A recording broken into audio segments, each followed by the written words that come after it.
اللہ تعالیٰ کے گھر کو اللہ کے لوگ ہی آباد کرتے ہیں، چونکہ جن کے دل میں یہ اشتیاق ہوتا ہے، یہ محبت ہوتی ہے اللہ تعالیٰ کے گھر کے ساتھ محبت کرنے کی، تو اللہ تعالیٰ ضرور بالضرور ان کو اپنے گھر بلا لیتا ہے۔ لہذا ہمیں بھی اپنے دل میں اللہ تعالیٰ کی گھر کی محبت رکھنی چاہیے، تاکہ ہمارا اللہ ہم سب کو مکہ اور مدینہ بلا لے۔ مدینے میں جا کر ہم رسول اللہ صلی اللہ علیہ وسلم پہ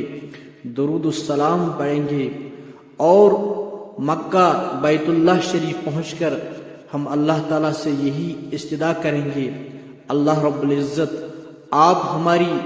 دنیا کو آباد فرما دیں، جس طرح آپ نے ان حجاج کرام کی دنیا کو آباد فرمایا ہے،